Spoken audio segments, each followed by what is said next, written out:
bit about Canadian Armed Forces, what the Canadian Armed Forces are currently doing, some of the Canada-US defense relations. But my intention is to sort of give you an overview of the Canadian Armed Forces, what the main operational efforts are, what's going on around the globe, and then just open it up for questions and talk, because I usually find that's usually more interesting than me standing here lecturing about subjects you may have zero interest in whatsoever. As Daria said, I've been with the Department of National Defense as a policy officer in our defense policy group since 1999, although I actually joined the Canadian Army back in 1988.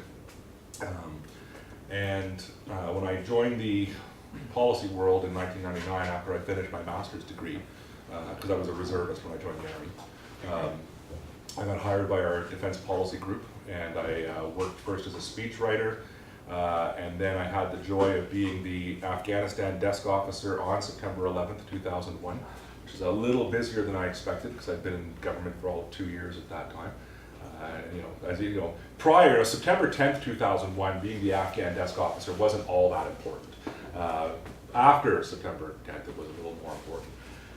So for my, no good deed goes unpunished. So at the end of that, I got taken out of our development program and told to run our development program. So I then spent a number of years running our policy officer recruitment program, where we take recent graduates into the Department of National Defense. Keeping us tracking that. And then I spent a few years managing our, what we called back then, basically a university funding program. So the Department of National Defense funded strategic studies in universities across Canada. So I ran that for a few years, and then I realized that I was being pigeonholed as the human resource and finance guy, which I really didn't join the Department of National Defense to do. So I took a leave from the public service. I went back into uniform full-time to go do a tour in Afghanistan. Came back from that and got a sort of a reset option there, so I became Deputy Director for Afghanistan Policy. I did 3 years at that, and then, as I said, I did 4 years at our Special Forces Command as their policy advisor, and then this summer just passed, was posted here to DC for 3 years as First Secretary of Defense. So my job there is really to do that linkage on policy and strategic level interaction. The Canadian Embassy has a very large military component to it. There's about 40 Canadian Forces personnel at the Embassy, at what we call the Canadian Defense Liaison Staff. They're mostly the service attaches, so you have an Army attache, an Air Force attache, Navy attache, you have health services attache, intelligence liaison officers. You have all of these various things together. I'm an odd one, but I do the policy linkage for the embassy. So when it comes to anything that's more at the strategic level, the minister, our strategic joint staff, our policy world, that is my job. So I don't actually come from our Ministry of Foreign Affairs. I come from our Department of National Defense, so just a little bit different on that. But like I said, I'm going to talk, like I said, hopefully not too long on just the Canadian Armed Forces themselves, give you a quick overview of what it's all about, what we're doing, where we're doing it, where we think we're going in the future, and then we'll open it up to questions. So let me just give you a quick heads up. So Canadian Armed Forces are not very large, but then again, Canada is not particularly large either. About 36 million Canadians. So smaller than California, and about 10% of the U.S. population. So you gotta take everything and shrink it down by 90%, right? It's not very big. So, but even then, nonetheless, with a regular force of 65,000, 27,000 reservists, 5,000 Rangers. Rangers are a part-time reserve force really that operates in the far north and does sovereignty operations up in there. So they're really more about just being alert, aware, understand what's going on. They are not paid for that job, although they are given ammunition and fuel for their snowmobiles is really what it works down. And they are issued weapons. But those weapons are really more about fighting bears than they are about fighting the Russian bear. And then about 24,000 civilians work in the Department of National Defense as a whole. If you look at our military structure, very similar. You got a Royal Canadian Navy. You can read the numbers there, but again, not huge. The frigates are the main ship that the Canadian Armed Forces will bring. There's another 4 submarines, the maritime coastal defense vessels, and then 8 training vessels. The Canadian Army is divided up into 4 divisions. I have been a Canadian Army reservist, one of those 18,700 primary reservists since 1988. But you've got about 22,800, so and then the Rangers tend to fall under the Army. The Royal Canadian Air Force, about 250 aircraft total, all total. That includes 73 CF-18s. Again, not huge, 13,000 regular force, 2,400 primary reserves. And then Special Operations Forces, Tier 1 on the US side, Delta Force is a Tier 1 Special Force operators. There's a Tier 1 regiment in Canada, there's a Tier 2 regiment in Canada, US, the Rangers, Canada, the Canadian Special Operations Regiment. There's a Chemical Biological Response Unit, an Organic Helicopter Squadron actually built into the Special Forces, and a training school, so about 2,000 in total. I note again that US Special Operations Command has about 70,000 in Special Operations Command. So even scaling for that 10%, we're still talking vast differences in the size. But that just, sort of try to put it into perspective. And I'd say the main role that we always talk about in the Canadian Armed Forces, the Department of National Defense from our security position, is defending the continent. Because, obviously, homeland defense, homeland security is important, defending Canada is important, and that's, that is the #1 job. But realistically, defending Canada also involves defending the continent. So that's what we think about, that even if our primary mission is, defense of Canada, it's still ultimately really about defending the continent of North America. And probably the key way we do that is through the North American Aerospace Defense Command, NORAD. Very strange organization if you look around globally, because it's actually a binational command. There's a US commander and a Canadian deputy commander. I'm going to take you through how the structure is in a moment, but I think it's important to note that there's nothing else like this in the world where two countries absolutely share the command structure. I mean, there's alliances in NATO and all that stuff, but this sort of absolute defense of two countries together is pretty rare. Realistically, Canada pays a lot more attention to NORAD, though, than the Americans do. And the reason the US doesn't need to is because the US sees this as an operational issue. It's about defending the continent from Russian bear bombers flying over the North Pole, getting ready to drop gravity bombs or something on North American cities. Which is something they got to protect against, but is an operational issue. But given the size differential, Canada thinks of this as a very strategic role. So what we pay an awful lot more attention to what goes on in NORAD from a strategic perspective, I would say, than does the US, which sees it more realistically as an operational level issue. And in fact, as I said, the US commander who commands NORAD is actually double-hatted as well as the commander of Northern Command. So the Global Combatant Commander for this part of the world, NORTHCOM, is double-hatted as both the commander of NORAD and the commander of NORTHCOM. Whereas the Canadian, who is posted as the deputy commander, a 3-star general, to NORAD, is solely within the NORAD construct and has nothing to do with the NORTHCOM position. So the North, there's an external structure on NORAD that actually is pretty relevant to how the rest of the Canadian Armed Forces integrates with the US on a number of issues. So from an external command structure from the US and the Canadian government, they both report up through their various chains of command, but each member of that command team oddly reports to both. So General Robinson, she is the commander of NORAD, also reports on NORAD issues to the Prime Minister of Canada. It's a little strange that way, but that's the way it is actually structured. And the same way that the deputy commander of NORAD, when in a certain position, reports not just to the Prime Minister ultimately through the chain of command, but also to the US President. So there is that bifurcated structure in there. And of course going through either the Secretary of Defense on the US side or the Minister of National Defense on the Canadian side.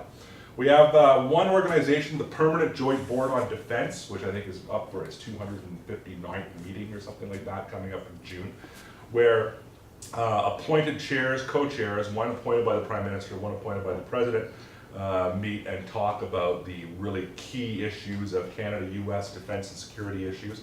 It's something that goes on, annually as an opportunity. It used to be, it's met, sometimes on extraordinary sessions, so 2 or 3 or 4 times a year if it's required, but generally once a year where we like to do these sort of things.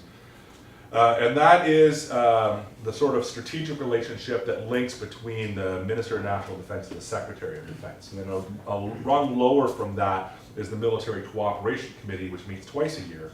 And that represents more of the operational requirements from Canada's Chief of the Defense Staff and the US's Chairman of the Joint Chiefs of Staff. So there's that breakdown from there.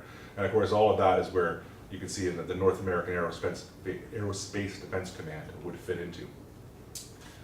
Now I just note that it was only a couple of weeks ago, April 6th in fact, that commemorated the 100th anniversary of the US entry into the First World War. You know, always late, but that's okay. And then really what that marks then, in fact, is that the US and Canada, that marks the first time that Canadian and US militaries actually began working in the same operation together as opposed to in operations against each other, which we can look back to in the Fenian raids and going back to the War of 1812 and other things. It wasn't actually until the 1930s that Canada's key defense plan to deal with an invasion by the United States or an invasion of the United States was actually thrown out finally, so we don't need to do this anymore. But we fought, you know, in a lot of global conflicts around the world together. I mean, obviously the First World War was the first time.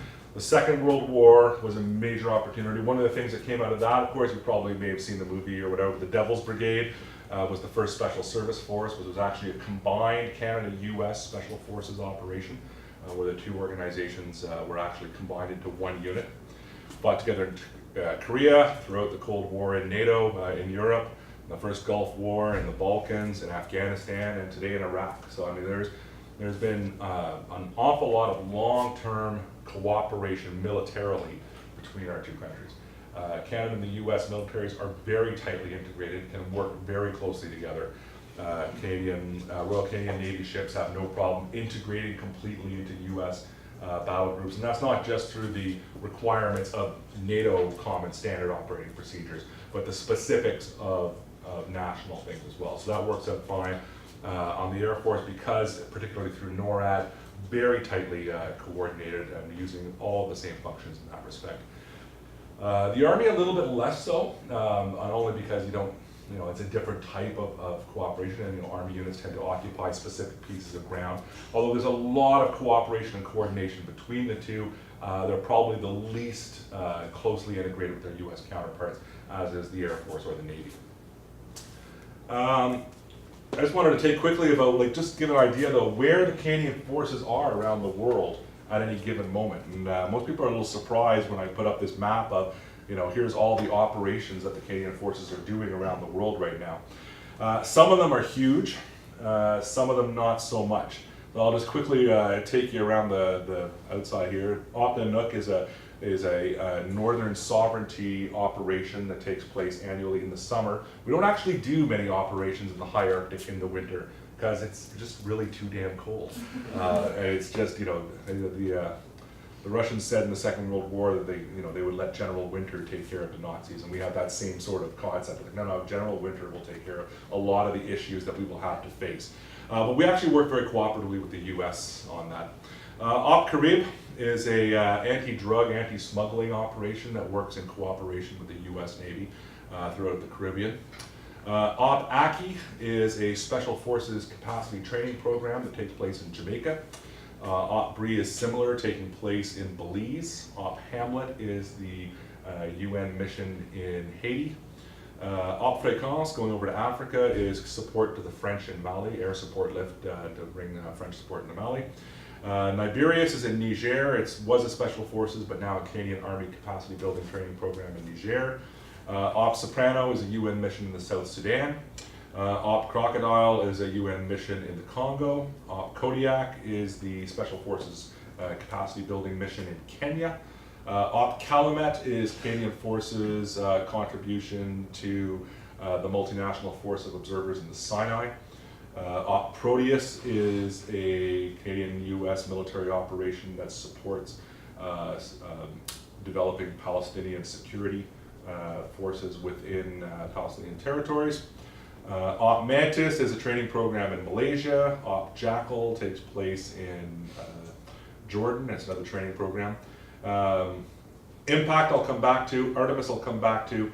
Snow Goose is one poor Canadian soldier in Cyprus after 45 years, still doing that damn mission. I don't put up all the other, there's a bunch of other small missions, but Snow Goose always makes me laugh, so I keep that one going up there. Cobalt is support to the UN mission in Kosovo. Unifier is the training mission going on in Ukraine. Reassurance I'll come back to, and Op Ignition is air policing in Iceland, because Iceland doesn't have its own air force. So Canadian forces provide CF-18s to provide that. So when people say the Canadian forces, really Canada has a military? I didn't know that. In fact, not only does Canada have a military, Canadian forces are all around the world. I didn't even include things like there's Operation Render Safe in the Solomon Islands, where the Canadians, the Australians are doing demining operations in the Solomon Islands. There's other little onesies and twosies scattered around. There's Op Foundation and a bunch of others that I just would not get into and stuff. But I wanted to come back to a couple of the key operations first. So I'm going to go with Op Reassurance there. Op Reassurance is going to be Canada's contribution to NATO's enhanced forward presence in Latvia. The Canadians are providing a framework battalion in Latvia. The other countries providing that are the US, the UK, Germany, and Canada are the 4 countries that are going to be involved in this. We've each taken responsibility for Poland, Lithuania, Latvia, and Estonia. And as a result, we're going to be putting about 450 to 500 Canadian forces as a framework battalion that will then have a number of other NATO partners attached onto to create I guess the best way to describe it is a tripwire function for the possibility of a Russian incursion into Eastern Europe. The idea being, we've actually put soldiers on the ground, and if you roll over, we're going to be committed to therefore respond, so don't even bother to roll over, because now we're committing ourselves to responding. So it's really just forcing a response that would then hopefully prevent this from ever happening to begin with. So reassurance, the main body is starting to move now, and I think they'll be fully in place in June. But that's one of the main Canadian Forces operations coming up. Unifier, which I mentioned, is about 200 forces strong in Ukraine. It's a capacity building training mission. It's not actually in Crimea. It's not on the eastern provinces. It's really on the western province portion. But it is a training program where the Canadian Armed Forces are helping to train the Ukrainian Armed Forces to become more capable and have greater capacity.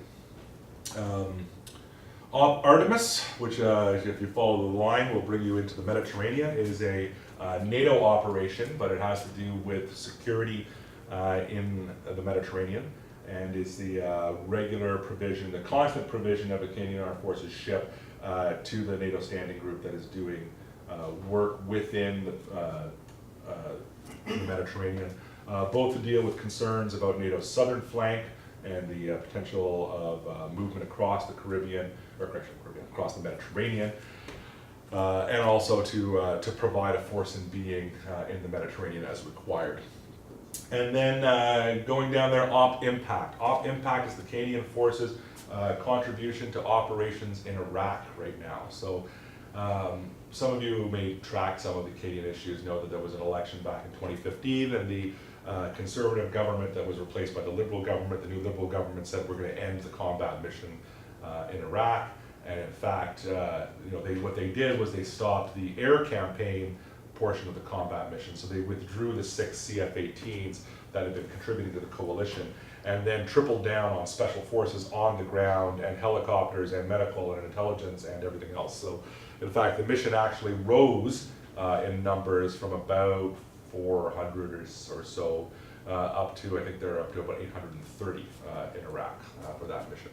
So the mission in Iraq has Canadian Special Operations Forces working in the Kurdistan regional government, doing training, advise and assist, especially in support of the Operation State Mosul right now.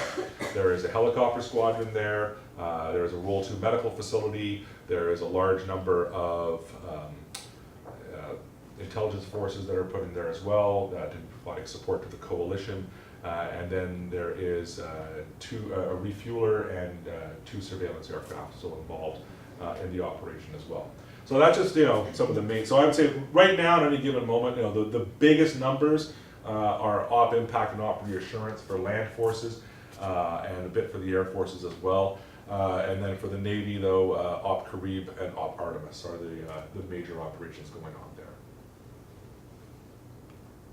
All right. So let's look on what are we looking at in the future now with the Canadian Armed Forces. So one of the important things is we understand there's been a change of government here as well. Things are a little different. We've got a few. Please don't ask me about milk or softwood lumber because I'm sick to death of hearing about the subject. But doesn't change the fact that we are still very strong allies. You know, we have a long relationship, a long friendship, militarily. We work closer together than we do with anybody else in the world. So we just see this as being, you know, ongoing with a stronger alliance. Canada's message, you know, when we speak with members of the US side as well on a regular basis, is that, listen, you know, we're like-minded democratic partners. We're aligned, we're interoperable, we work closely together. Yes, there's going to be frictions and problems on trade and the like, but that doesn't get rid of the foundational aspect of the military cooperation between our two countries. And let's never let, you know, milk issues get in the way of a strong security foundation. NORAD modernization is an important question right now, and we're spending a lot of time giving thought to that, both on the Canada and the US side. In fact, one of the problems is because of the US budget and this continuing resolution issue, there's a whole bunch of things we want to move forward on. But if you understand, and I'm just learning to understand this, the continuing resolution process, it means that you cannot start or end anything that was previously approved. You can just carry on with the same funding. So even if you're done with something, you have to keep funding it. And even if and you can't start anything new. So as we're looking at NORAD modernization, we're stuck with this whole, we want to move on to this next issue. And it's like, well, we'd love to as well, but we have to keep putting this money onto this particular issue because we're on a CR. So, you know, we'll stick it with that. We're looking at some major new equipment investments within Canada as well, new ships, fighter aircraft, greater capacity within the Arctic. I can talk about any of those if you'd like afterwards. And then in the next couple of weeks, I'm really hoping we're going to see our new comprehensive defense policy review come out, because I've been stuck on this file for about a year now, and I would really like to see the thing come forward. Just because I'm tired of discussing the possibilities, and I'd like to actually have something to do the next stage. But, you know, it's government work. It moves and grinds at its own pace sometimes. And I think there was an expectation that they would have moved a little faster had there not been a bit of a November surprise election result that changed a few ideas about, maybe we need to rethink a couple of these things. So I'm not surprised that it's been slowed down a little bit there. So I'll leave it at that, and I will open this to questions about anything we do, or anything else that people might be interested in. Are there any questions? Sure. One thing we didn't hear about at all is Canada's contribution to peacekeeping missions, and I was wondering if you had any thoughts on Yeah, Canada has been, the government made a big splash about 18 months ago, saying that it was going to be putting a lot more emphasis on peace support operations, peacekeeping mission. There was a slew of ministers sort of flying around the world, predominantly into Africa, to look at these possibilities. We had a number of planning groups that started putting these things together, and there was a lot of talk that by December the answer would come out. And then all of a sudden it sort of just fell off the radar for a bit. I think I can say what happened was, again, it comes down to what happened in November. Yeah. And there was a certain realization that perhaps we need to rethink where we're going to be deploying another large group, because as I showed you the numbers in the Canadian Armed Forces, it's not huge. So when we talk about, well, we're going to have, you know, 500 or so in Latvia and a couple of hundred in Ukraine, and there's 800 or so in Iraq, and now we want to put another 650 or so on a peacekeeping mission somewhere, cupboard's kind of bare. Like, you know, when you think about the fact that you may have those numbers, but you need to have, you know, basically a 3-to-1, even preferably a 4-to-1 ratio on this, so that you have personnel who are coming off deployment, personnel who are in their standard professional development, personnel who are on the road to high readiness to get ready to deploy, and then personnel who are actually deployed. You know, you suddenly talk about several thousand troops scattered over missions everywhere, and you think, well, you'd really like to have 4-to-1 for that. Well, now all of a sudden you're thinking, well, that's pretty high. So there was a bit of a decision to rethink what we were going to do in terms of numbers. My experience with the Pentagon, and I spend quite a bit of time in the Pentagon, they've been kind enough to give me my own pass so I can walk in and out as required. It doesn't open a single door, but it lets me get into the building. But there's an incredible food court, so that's all good. And you got lots of shopping in there. I didn't realize the Pentagon had such a shopping mall inside it. One of the things I've learned in discussing with my US counterparts is that, to be honest, the US doesn't really care where Canada sends troops. The US doesn't really get all that fussed up about where are you going to send a few hundred troops? Okay, whatever, Canada. You want to send 300 guys from the Royal 22nd Regiment over there? fill your boots, whatever. What they do care about is where we're going to put key enablers. I mean, the U.S. military is so large, so much larger than everything out there that you really don't need more soldiers from Canada. But those helicopters are pretty useful. And that intelligence, surveillance, and reconnaissance stuff, we'd like a little more of that. And hey, we could use a few more of your special forces over here. Hey, those communication skills that you've got and that high-end, Five Eyes capacity for communications, we'd like you to have that deployed. Well, the trouble is that is also a limited capacity abilities. So if you're going to send a very large number of Canadian forces somewhere, you're also going to need to send those key enablers to support them. So the question hasn't really been so much, what are we going to do about a peace support operation? It's, if we go into that particular mission, are we in fact reducing the cover to nothing on all the key enablers, and that may not be where our closest ally would find it more useful to have Canadian forces presence. So that's something that's been thought about right now. And I don't have an answer about when the government will make its mind up on that. I had my own position when I was working on the Special Forces side about when we were looking at North Africa Sahel operation and what the role of Special Forces might be in that particular operation. I'm not sure everybody knows, but the UN operation in Mali is the only one that has Special Forces assigned with direct action authorities. I mean, they can go out under the UN and go kill bad guys under the UN. It's pretty rare for UN operation, but this is the only one that has that. So we were looking at that in a great amount of detail. But in fact, I'll be honest with you, I don't know where the government stands right now as they're rethinking what they want to do. I don't think that you're going to get an answer from the U.S. on this question unless you actually ask the question.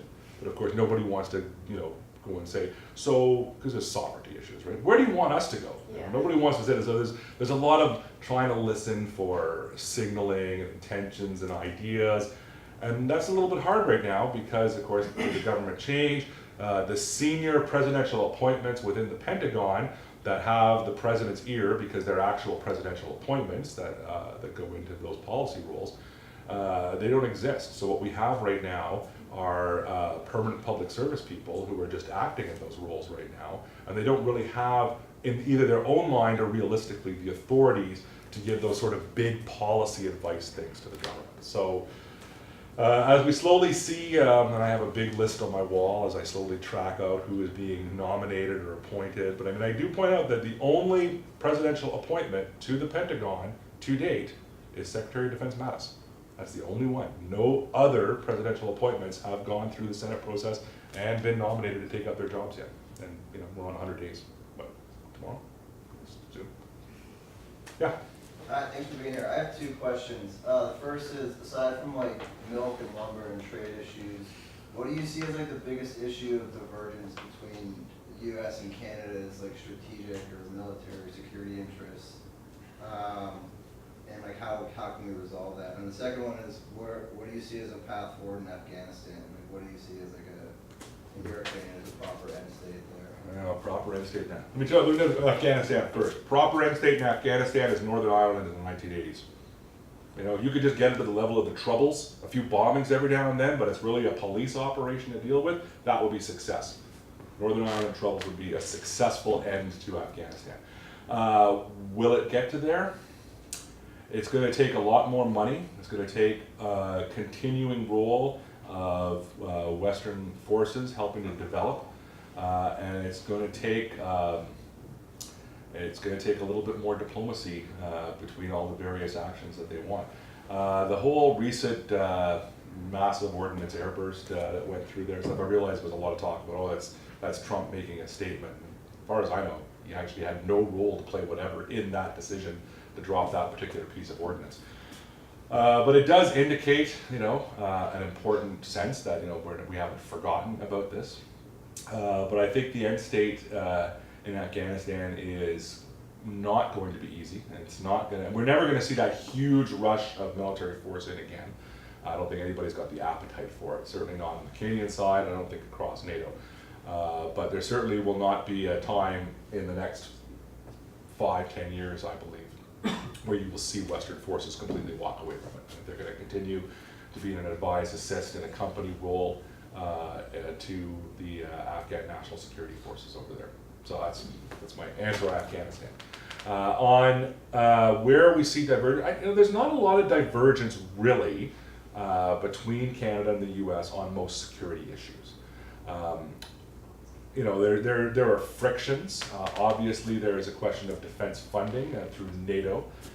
We're certainly receiving a message very loud and clear from President Trump and others that NATO members have got to meet their burden sharing requirements and pay their 2% of their GDP into their defense policy, into their defense spending, as was agreed in the 2014 Wales Summit and has long been NATO policy. There's a few people I know in Canada who have been a little bit, really, like, why has this suddenly become an issue? And I'm thinking it's not suddenly become an issue. I can recall very clearly when President Obama went to Ottawa and spoke on the floor of the House of Commons in Canada, and he basically called out all of the members of Parliament for being cheap buggers and not paying enough money into NATO. But he said it really politely. He said the world needs more Canada and NATO needs more Canada. And everybody stood up and cheered, and oh, that's lovely, and went back to doing the exact same thing they were doing before, which was not paying 2%. So now all of a sudden you get somebody a little bit different, a little bit more, shake the game up a bit more and start talking about, well, NATO's obsolete, and if you're not paying your money, maybe we're not going to come and support you in your operations, and maybe you're going to be invaded and we're not going to care because you're not paying your part. Well, guess what? NATO started paying attention really freaking quick about that, didn't they? Yeah? So I don't see that as a major policy change in that respect, but there is a point of friction. I think that when it comes to most of the big operational issues, though, or the big military questions, there's much more congruence than conflict between the two countries. I mean, certainly Canada did not get involved in the 2003 invasion in Iraq. Although oddly, this is something most people don't know, who was the fourth largest contributor of ground forces to the invasion of Iraq in 2003? It was Canada. Although Canada wasn't involved. Why was that, you may say? How Canada wasn't involved in Iraq, and yet they were the fourth largest contributor of ground forces? Because of the number of Canadian Armed Forces personnel who are integrated and embedded into US military organizations as part of training and development and the like. And we don't put caveats on our people when they go over and become embedded in US organizations. So although officially Canada was not involved in the 2003 invasion of Iraq, we were in fact the fourth largest contributor of ground forces to the invasion of Iraq. So one of the things we don't often talk about in the history, but there you have it. Yes? I have a couple questions about naval issues. So the first is, what's the fleet architecture look like moving forward for the Navy? And the second is about icebreakers. So you talked about some of the things that Canada does really well. It's very valuable to the United States in particular. We don't have very many icebreakers, and we need more. A lot of people in this town believe that, but CRs and many other things are preventing that from moving forward. What would you like to see the United States do on that front in terms of its own fleet architecture for the Arctic? Well, okay, we talk about the Canada has not done, in my opinion, to be honest, a particularly good job of thinking long-term on naval architecture. We tend to do it in fits and starts. We build a fleet and we go, awesome, we've got a new fleet, all the ships are out there, and we shut up shop and we stop thinking about it until they start to rust out. And we go, oh my God, the ships are rusting out. Who could have foreseen that might have happened? So, and then we do this big panic thing, and we're not alone in this, a lot of other countries do the same thing. Whereas what would really make a lot more sense is to have a long-term development, one new ship every 2 years or what have you to maintain your fleet size so that you have a constant rotation through. But we don't do that. We do everything in a big burst and a big rush, and then so we put a huge amount of money and effort into shipyards in Canada to build new ships, and then they get all these out, and then all of a sudden all those shipyards no more business for them, so they close down shop, and then we have to restart the whole thing again 20 years from now. So there is that issue. We've tried to get a little bit better on a national shipbuilding strategy in Canada, and part of that is to start thinking more long term. What are the big projects that need to come? Let's start thinking about replacing ships before they rust out and can't float anymore. Good management. But we're still finding ourselves surprised on some of these things. So in the short term, I think that the frigates have had a whole life extension that have gone through. So those 12 frigates are going to continue to go through. They've also done a life extension on the maritime coastal defense vessels, which are smaller but are particularly useful, like in the Caribbean and the like. They're not really big blue water Navy ships, but they are good at brown water and they're good at littoral operations. part of the biggest thing is supply and support for the Navy is one of the most difficult things, and that's causing a fair amount of difficulties in that respect. But I know that right now they've been looking at sort of leasing from other countries the replenishment ships that they would require, bolt a few guns on them, make them military as they go through the rest of building something new out there. So that's where we're going. On the question of icebreakers and U.S. naval capacity, it's interesting because that's the same request we get from the U.S. regularly is, if you're going to put some money into things, we'd like you to build a few more icebreakers too, because we think it's pretty important. We have a good cooperation with the U.S. when it comes to ice capacity in the north and working together on this. And certainly in terms of relative size of population, we're far ahead in the number of icebreakers, but in terms of the amount of ice-choked waters that we have, we are below the number of icebreakers we need. So there is certainly an effort to come back with a different icebreaker capacity. I think that we are going to see more resources for that in the defense policy review, but I don't actually have a crystal ball on that particular figure, but it is absolutely important. Yeah. You touched on this a little bit, but I was hoping we could go a little bit deeper. Can you talk a little bit about the strategy to deal with the growing insurgencies, in North Africa and Sub-Saharan Africa? Yeah, so dealing with, this is something I've actually given a fair amount of thought to in my previous role, and I managed to spend a little bit of time walking around Niger and Mauritania and Mali and the like. So, when we were dealing with the whole question of a peace support operation in the Sahel, whether this would be in Mali or somewhere there, particularly in that francophone part of Africa, that French-speaking part of Africa, where Canada, because lots of us speak French, has a capacity to work a little more closely with that environment, seemed like a good place a good hope.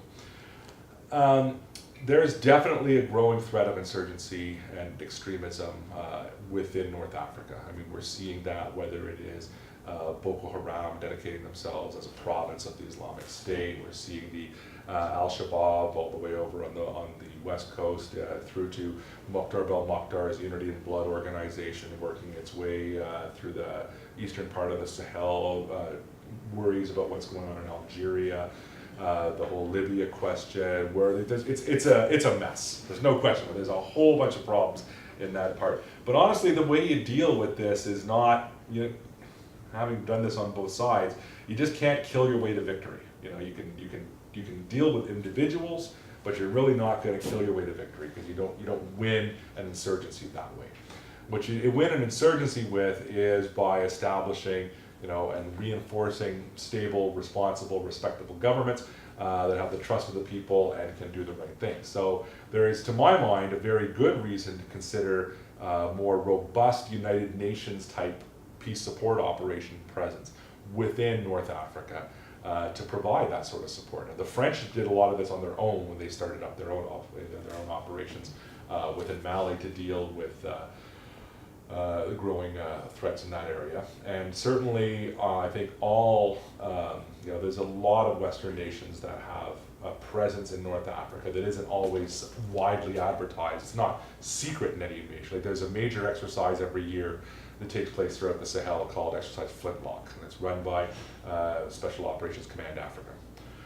And it has about 12 different European and Canadians, involved in this particular, partner allies, the Australians there too, involved in helping to train local indigenous forces and help to make them more visible, more capable, stronger abilities. And it's a very good way to do things. I mean, it is part of the solution, but it is a short-term, episodic, going in, training in the background, and then leaving, when what really, is the long-term solution is probably, not a permanent, but a consistent forward deployment that involves not just background training, but advise, assist, and accompany.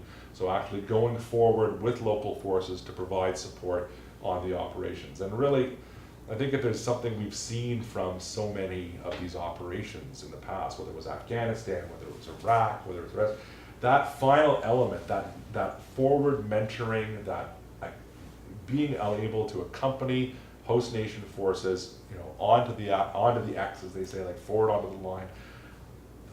There's no substitute for it, and we don't want to do that because that's where you're at your most risk. It's your highest problem. Nobody wants to really get into that, but it is your solution, and it doesn't require the same massive numbers of troops going forward as like a full-scale operation that's purely done by local forces. But I think that how we look at a new way to do a company of local host nation forces is probably the best thing we're going to be able to do to solve extremism in the Sahel. All right, back here. Can you expand on what you mean by having a greater Arctic capacity? Because you mentioned there's not a lot of interest right now in having a presence there. That will obviously change over time. Yes, so just quickly, we're looking at a deep water port in the Arctic. Right now, we do not have a deep water port capable of doing refueling and the like and doing actual port-style operations in the Arctic. So in fact, when you have major ships going through and they have to do any resupply or any work, it's all little Zodiacs that have to come off of the ships and go forward because there is no deep water Arctic refueling port within the Canadian Arctic. So that's something that's being looked at, I know, in terms of an expectation that there is going to be a greater amount of sea traffic into there.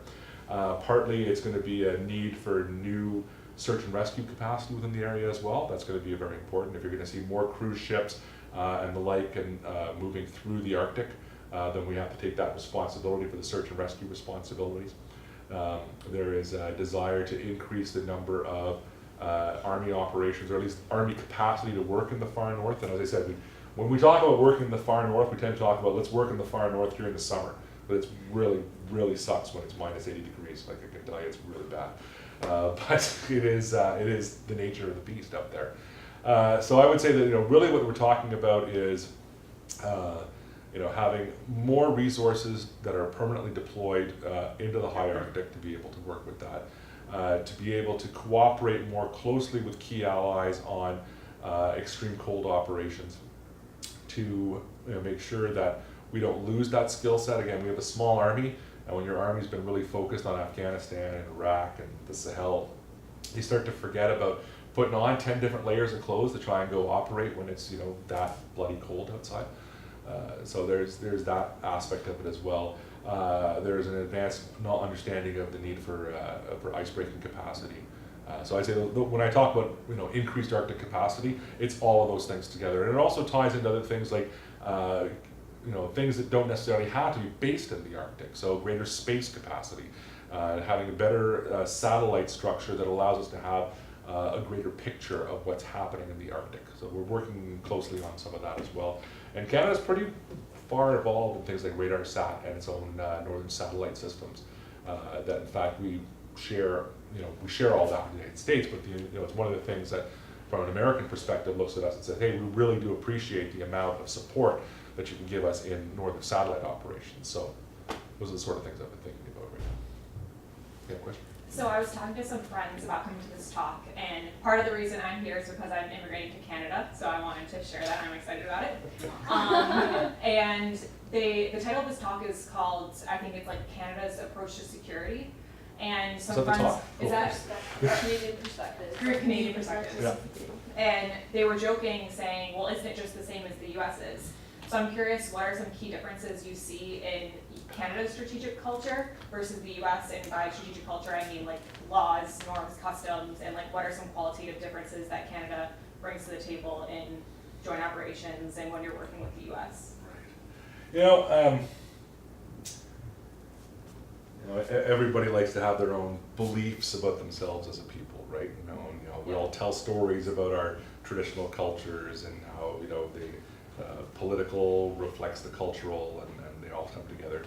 And Canadians like to think we're nice and we say sorry a lot, and we're just really polite people overall. And I'm thinking you guys have never been to a freaking hockey game if you believe that. So there are absolutely differences between how we see things, and part of that is just who's got interests. It's one thing for to say the United States has its own national interests, and its national interest is because it's so large, to tell other people what to do.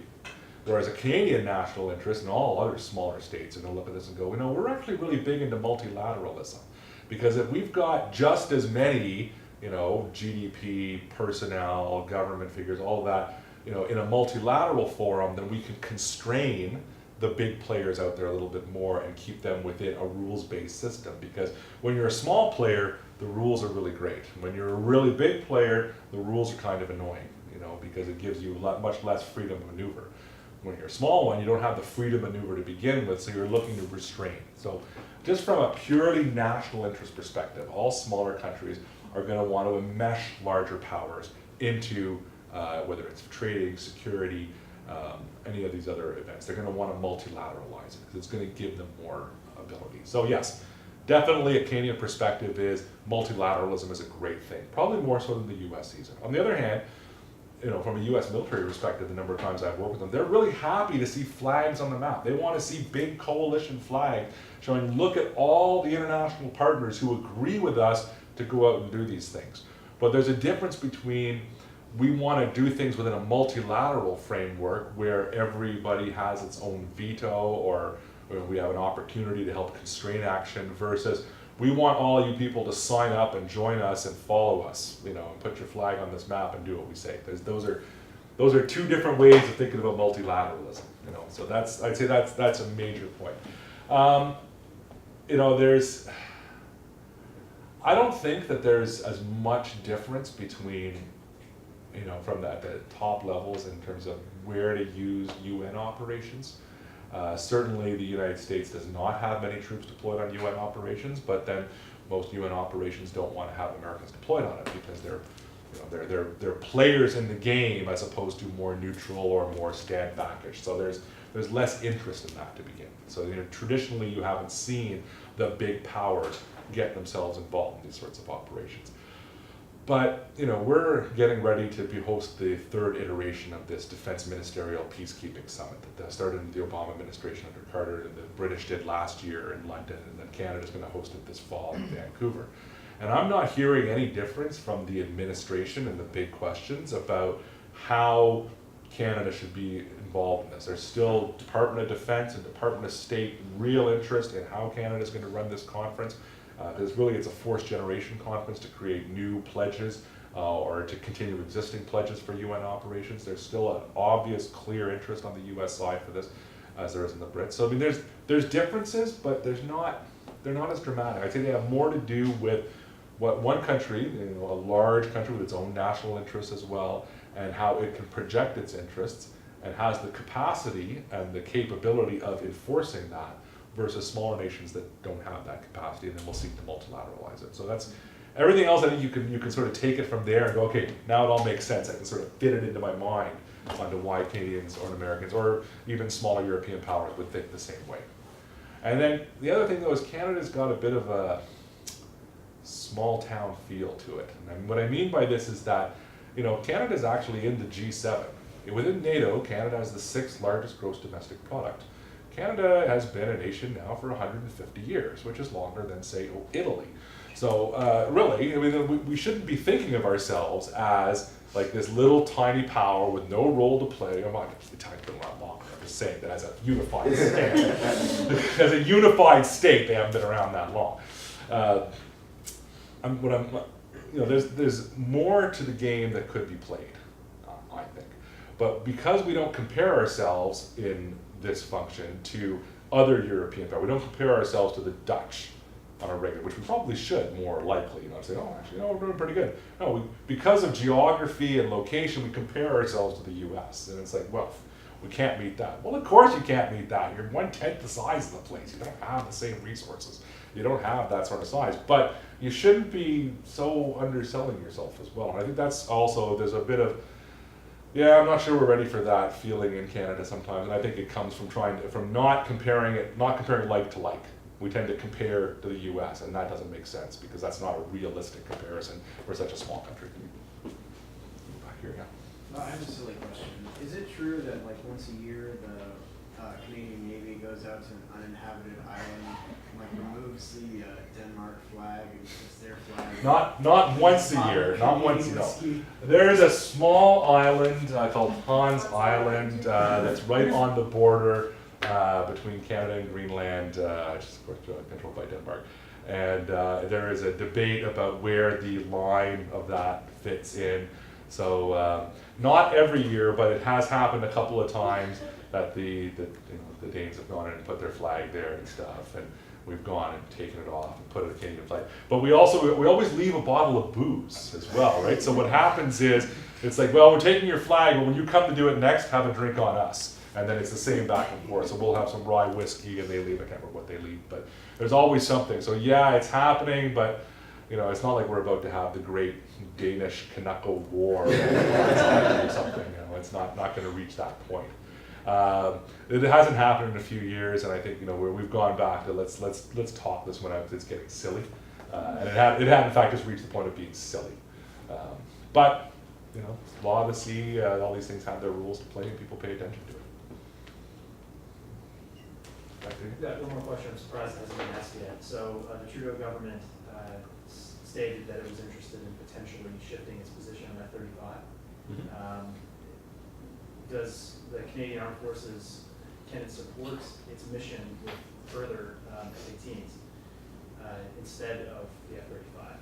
What's the path forward there? Yeah, well, I mean, it depends who you ask, I mean, and I know there's a certain perspective, but if I go to talk to some guy from the Project on Government Oversight here in Washington, which are a think tank that's hugely opposed to the F-35, not because they're from a pacifist perspective, they just think it doesn't work, and they're just furious about the idea that this is just one company producing crap in their mind. That's one perspective. On the other hand, if I go to the project management office for that, I'm going to hear a whole different story.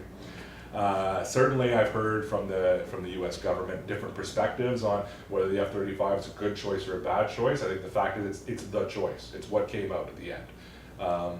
Is it going to make sense in the long term? I don't know. I mean, I've talked to some Air Force guys and they'll give me an impression that the future is pilotless drones, and others will say, no, it's never going to be that, or this whole concept of invisible radar actually doesn't work in terms of, it worked great if you were dealing with, a 5th generation fighter against a 2nd generation radar system, but it's not realistic for a peer-to-peer 5th generation to 5th generation issues. I mean, I'm not an expert. But from the government's perspective, the current government's perspective, we're continuing to be part of the F-35 project. We're still, involved in that because there's some good spin-off value to that one.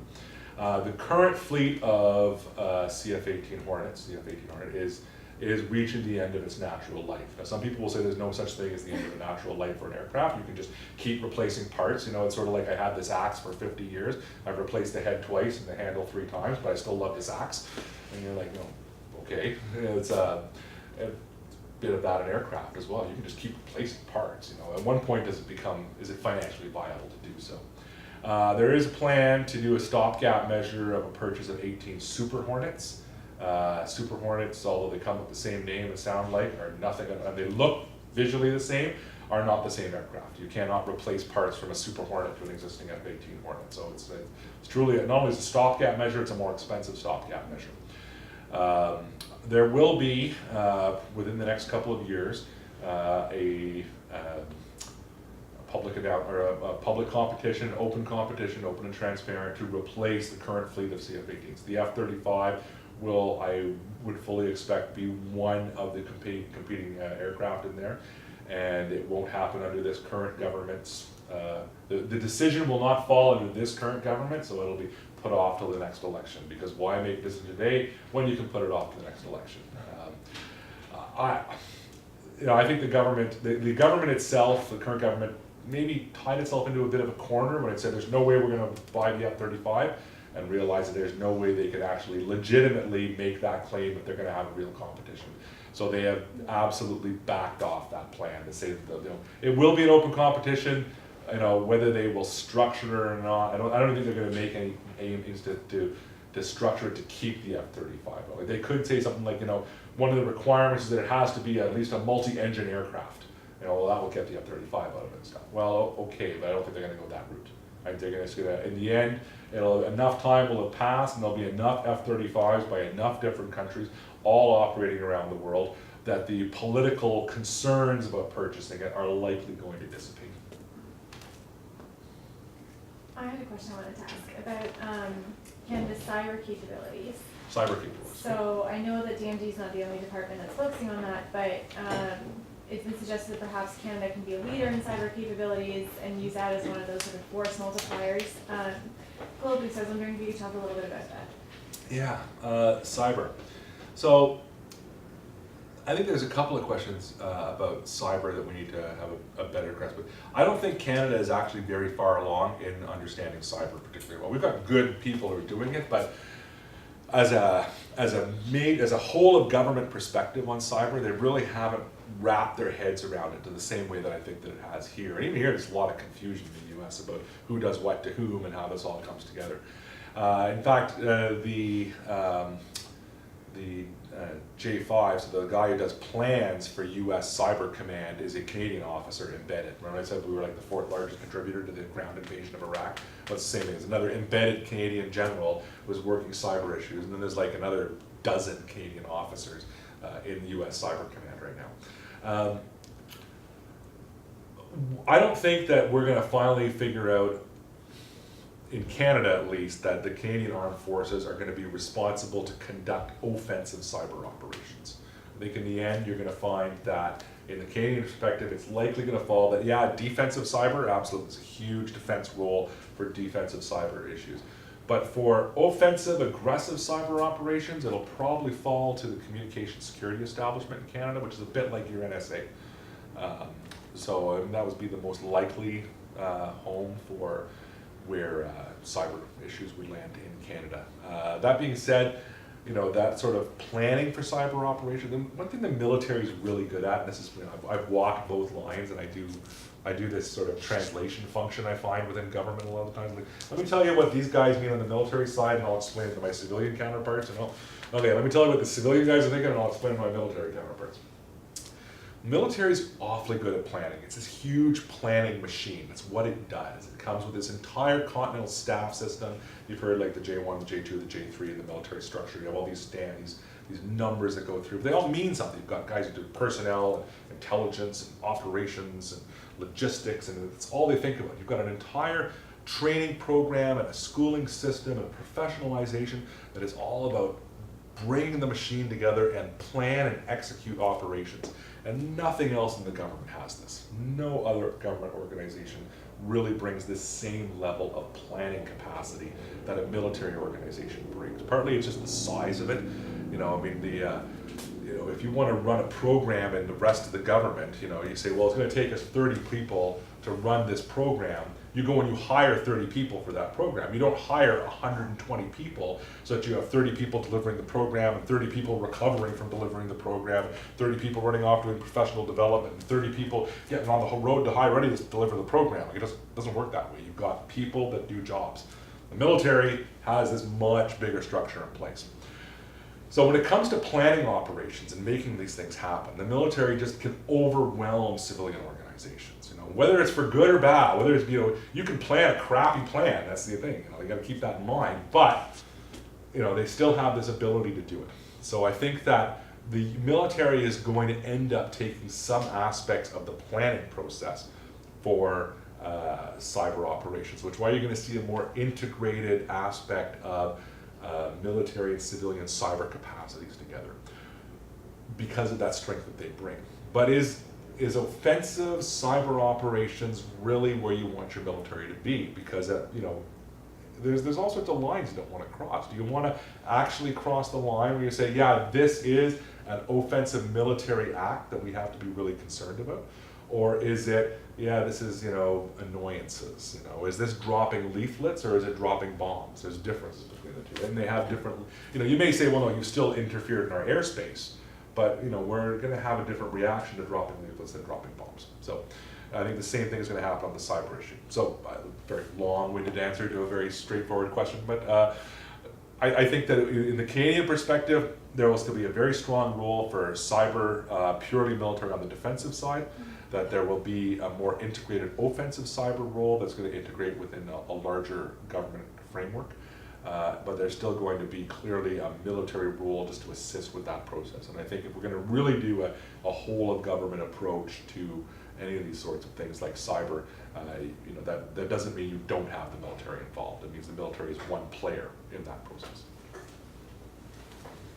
So that's all the questions. I guess we'll wrap up. Thank you so much for coming out. Thank you. Really appreciate it. And thanks guys for joining us.